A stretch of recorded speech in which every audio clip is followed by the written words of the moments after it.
کر نہ لوں، میرے پر ایک بوجھ رہتا ہے، ایک روب رہتا ہے، پریشان رہتا ہوں کام کر کے، پھر مجھے سانس پڑتی ہے. یہ تو جادو کرتا ہے، کیا پڑتا ہے میرے پاس؟ پھر قسم کھا گیا میں جادو نہیں کرتا ہوں اللہ میں دروشی بہت پڑھتا ہوں. ہمیں جو مصیبت آتی ہے بس آقا جی کو چمٹ جاتے ہیں، دروشی کثرت سے پڑھتے تھے. صحابی کا تجھے تکفا ہمک، جو تو چاہے گا وہ ہو جائے گا. اور دوسری حدیث میں من اثرت علی حاجتہ فلیکثر علی بالصلاۃ، کسی کو کوئی مشکل ہو حل نہ ہوتی ہو وہ میرے پر درود پڑھنا شروع کر دے، حل ہو جائے. تو ہم کو نبی پر تو ایمان ہونا چاہیے. اگر تم یہ وظیفہ اپنا لیا نا، رات میں صلی اللہ علیہ وسلم یا درود ابراہیمیہ اور کثرت سے پڑھا، آپ خود ہی دیکھیں کہ دروشی میں کتنی برکتیں ہیں، اس میں بہت فضیلتیں آئی ہیں. اگر آپ 1000 درود روز پڑھ لو گے، 1000 ناغہ نہیں کرو گے، مرنے سے پہلے آپ کو آپ کے جنت کا مکان دکھایا جائے گا، یہ تمہاری جگہ. کیا چاہیے تم؟ دنیا کی مشکلیں حل، آخرت کی حل. لیکن خدا توفیق دے ہم کو، آپ کو، کہ ہم اس کو کثرت سے پڑھیں. اور آپ کا کیا خرچ ہو، آفس میں ہو، کالج میں ہو، کسی کام میں ہو، دل میں آسے آسے زبان صلی اللہ علیہ وسلم پڑھتے، عادت پڑ جائے گی، اور اس کی برکتیں جاری ہو جائیں گی. اور نبی صلی اللہ علیہ وسلم جو زبان سے کہیں وہ بات حقیقت ہوتی ہے، غلط ہو سکتی ہے. تعویذ ہر بلا ہے صلی علی محمد، ہر مرض کی دوا ہے صلی علی محمد، نام محمد دکھائے کر اس میں. ہم سمجھ میں آئی آپ کی؟ لوگ بولتے ہیں کوئی اس کی وضاحت نہیں کرتے ہیں، تو میں وضاحت تھوڑی کرتا ہوں جتنی مجھ کو سمجھ ہے. تو آپ شاید دنیا آخرت کے مسئلے حل ہوں اور آپ کو دعا بھی زیادہ کرنی نہ پڑے. بس سوچا کہ یہ کام کرنا تھا، یا مجھے اتنی قرض چاہیے، یا فلانا آدمی کہاں ہے، وہ خود ہی تم کو ٹیلی فون کر دے گا. اللہ ایسے ہوا ہے بھائی، تم سوچتے تو ٹیلی فون کر دیا، ہیلو. یہ کیا ایک دم اللہ. سبحان اللہ. میں تینوں کی سمجھاؤں؟ خدا کرے ہمارے رگ میں درود برس جائے. سوتے بھی درود منہ سے نکلے، چلتے بھی نکلے، پھرتے بھی نکلے. بلکہ ایسا کسی کو ہو جاتا ہے وہ قرآن پڑھنے لگتا ہے تو قرآن پڑھتے پڑھتے اس کا درود شروع ہو جاتا ہے. وظیفہ پڑھتا ہے، وظیفے پڑھتے پڑھتے وظیفہ چھوڑ کے پھر دیکھتا درود چڑھنا، پھر وظیفے پہ واپس ہوتا ہے. اتنی عادت پڑ جاتی ہے. بعض لوگ ایسے سوتے ہیں تو ادھر کروٹ رہتے ہیں صلی اللہ علیہ وسلم. اور بعض لوگ باتیں نہیں کرنی چاہیے، گندی عادت پڑی، تیری ماں نوں، تیری بہن نوں، تیری بہن نوں، تیری اچھی بات. عادت پڑی ہوئی ہے، ایسے ہوا ہے. جس کو عادت پڑی ہے موت کے وقت درود نکلتا ہے، اور جس کو عادت پڑی ہے موت کے وقت یا گناہ کی بات منہ سے نکلتی ہے یا غلط بات نکلتی ہے. ہاں، ایک دلال تھا، اس کو دلالی کا 3 روپے 4 روپے 5 روپے 8 روپے کا، وہ کہتے ہیں نا 5 روپے 6 روپے ہو گیا. پھر بولتا ہے دوسرا ہوتا ہے 7 روپے تو بیچتا ہوں نیلام. اور موت 7 روپے 6 روپے 5 روپے 6 روپے 7 روپے کلمہ پڑھو. تو عادت ڈالے. ایسے آقا جی نے بھی کہا حدیث شریف، جو کثرت سے ذکر کرتا ہے مرتے وقت کلمہ نصیب ہوتا ہے. اور موت کے وقت انسان کے خاتمے کا مسئلہ ہے. چاہے ساری عمر اچھا کرے، خاتمہ خراب ہوا تو خراب ہو گیا. ساری عمر برا کرے، خاتمہ اچھا ہوا تو اچھا ہوا. تو اس چیز کی بڑی اہمیت ہے. یہ دروشی کی کثرت کی عادت ڈالیں، لا الہ کی کثرت کی عادت ڈالیں تو یہ عادتیں پھر پک جاتی ہیں. جب پک جائے نیند میں بھی انسان کے منہ سے وہی نکلتا ہے. جو عادتیں پک جاتی ہیں اس کو جو لوگ کسی کی بات نکالنا چاہتے ہیں، پتہ اس کو کیا کرتے ہیں ڈاکٹر لوگ، پھر اس کو بلواتے ہیں نیند میں، پھر اس کے جو اندر چھپا ہوتا ہے نا پھر بولتا ہے. تم کو پتہ ہوگا، وہ پھر بولتا ہے. پھر اس کو ہوش میں لاتے ہیں، کہتے کیا کہا تھا؟ کہتا یہ کیسے؟ میں نے کہا کہ تم نے تو کہا ہے. تو خدا کرے ہماری عادت دروشی پر پکے، لا الہ الا اللہ فرمائے. موت آئے تو حج میں موت آئے، درود پڑھتے موت آئے، سجدے میں موت آئے، رکوع میں موت آئے، قرآن پڑھتے موت آئے. یہ بھی موتیں ہیں. اور بعض موتیں اس کے برعکس سے خدا آپ کو ہم کو بچائے، ان کو بھی اس ازمائش سے بچائے. استغفر اللہ، زنا کرتے موت آ گئی، شراب پیتے موت آ گئی. یہ بڑے برے خاتمے ہیں، ایسے بھی ہوتا ہے۔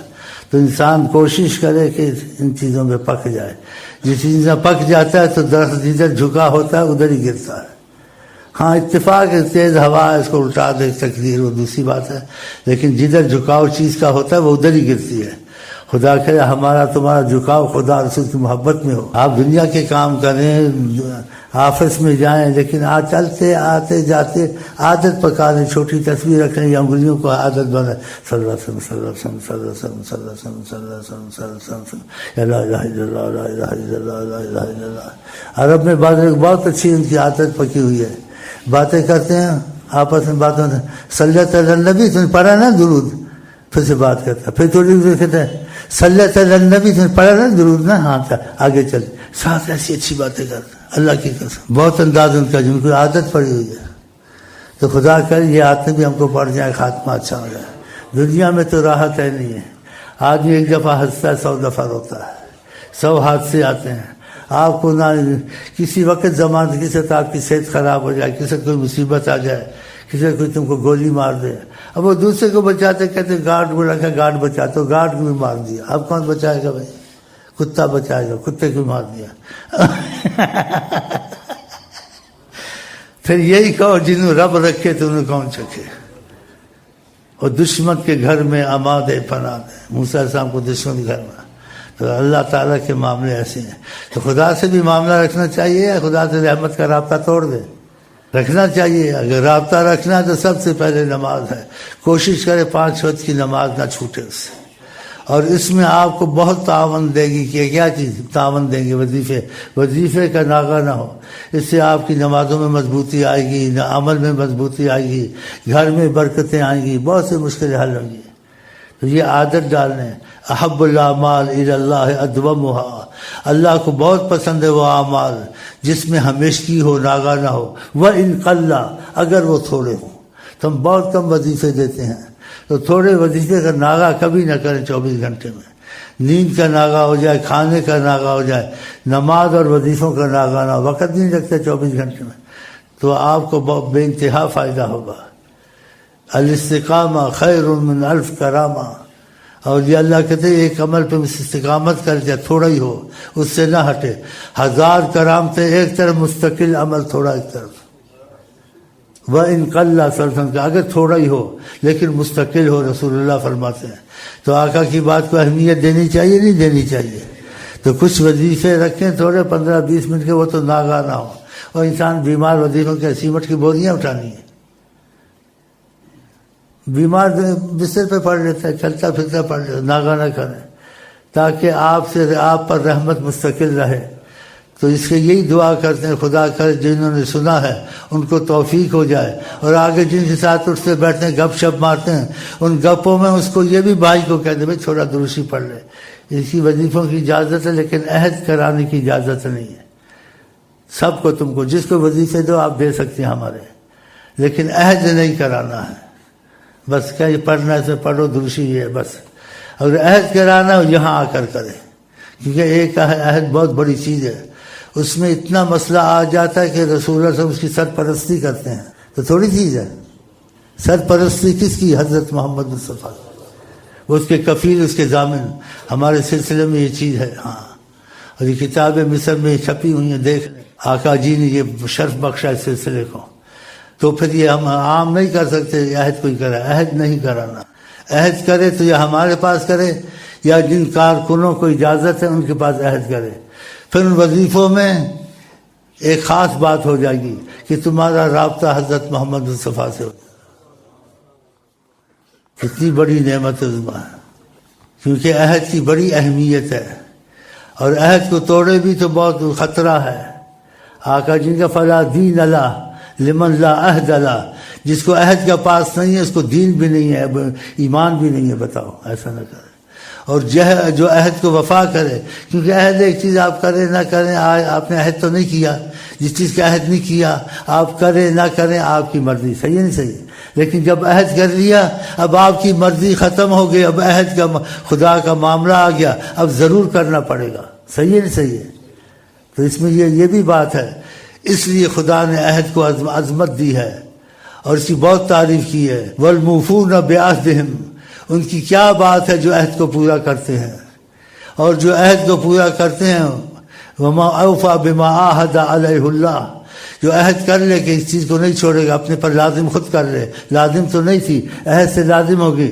ومن اوفى بما عاهد علیہ اللہ فسنؤتیہ اجرا عظیما، ہم اس کو اجر عظیم دیکھیں گے، بے شمار رحمت کریں گے اس پر. کیونکہ فرض نہیں تھا نا، اس نے جب عہد کیا تو فرض ہو گیا نا. تو تھوڑا سا فرض کریں، زیادہ نہ کریں، اضافہ کرتے رہے. جو عہد عہد میں درود ہے 100 ہے، آپ اضافہ کریں. نہیں کر سکتے 100 ضرور پڑھ لیں. استغفر اللہ ہے 100 ہے. عہد کیا، اب چھوڑنا نہیں ہے، گناہ ہوگا، تکلیف ہوگی، نقصان ہوگا. عہد کر لیا، وعدہ توڑا نا خدا سے، لیکن اضافہ جتنا کر لیں اچھا ہے. ایک استغفر اللہ سے کتنی برکتیں ہیں. اگر وہ ناغہ نہ کرے تب، ناغے کی شرط ہے. کیوں؟ رسول اللہ صلی اللہ علیہ وسلم فرماتے ہیں من لزم الاستغفار، جس نے لازم کر لیا استغفر اللہ کو، نہیں چھوڑتا، ناغہ نہیں کرتا، جعل اللہ لہ من کل ضیق فرجا، ہر تنگی سے نکالے گا خدا. ومن کل ہم فرجا، ہر غم دور کرے گا اس کا. ویرزقہ من حیث لا یحتسب، رزق ایسا کثرت سے آئے گا، کہے گا کیسے میرے پاس اتنے پیسے آ جاتے ہیں، اتنے معاملے آ جاتے ہیں. برکت، درود میں برکت، استغفار میں برکت. برکت کیوں نہ ہو جب نبی کی زبان پاک سے ایک چیز نکلے، وہ برکت سے خالی ہوتی ہے. لیکن توفیق قسمت والے کو ہوتی ہے. تو میں نے اس میں آسان کر دیا ہے، آپ کسی کو بھی درود وظیفے ہمارے دے سکتے ہیں، لیکن عہد منع، عہد نہ کرائیں. عہد کرے تو ہمارے پاس آ کے کرے، یا ہمارے کارکن جن کو ان کے پاس کرے. پھر ان کے وظیفوں میں دوسری بات ہو جائے گی کہ خدا کی خاص نظر اور رسول اللہ کی خاص نظر، اور یہاں تک وہ پہنچ جائے گا انشاءاللہ تعالی. اس کی سرپرستی رسول اللہ کریں گے کہ یہ ہمارا ہو گیا، ہمارا عہد پڑتا ہے. حضرت محمد مصطفیٰ کون لایا؟ استغفر اللہ، آقا جی لائے. یہ سب قرآن کون لایا؟ آقا جی لائے. جب اس چیز کو اہمیت دیتا ہے تو اس کی اس پر خاص نظر ہو جاتی ہے. تو عہد میں یہ بات ہوتی ہے، اس نے اہمیت دی، اپنے پر لازم کر لیا، لازم نہیں تھا، اب عہد کی وجہ سے لازم ہوگا، اس کو پورا کرنا چاہیے. تو بہت کم وظیفے، کتنا بڑا فائدہ ہے. دنیا کی مصیبتیں آسان، آخرت کی مصیبتیں آسان. مرتے وقت آپ کو کلمہ نصیب ہوگا. یہی کہتے ہیں خدا توفیق دے ہم لوگ کلمے کی حالت میں مریں، نماز کی حالت میں مریں، حج میں مریں، سجدے میں مریں، ہاں جی، نعرہ مار کے مریں. انشاءاللہ ہم مر جائیں گے کہتے کہتے محمد. چلے جی. ہوا میں بجھتا دیا ہو، دیپ جلائے نام محمد. تیز ہوا میں بجھتا دیا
بڑا معتبر ہے یہ نام محمد. بڑا معتبر ہے یہ نام محمد. بڑا معتبر ہے یہ نام محمد. بڑا معتبر. جب پیر کے جادو ہوا تھا بڑا پریشان تھا.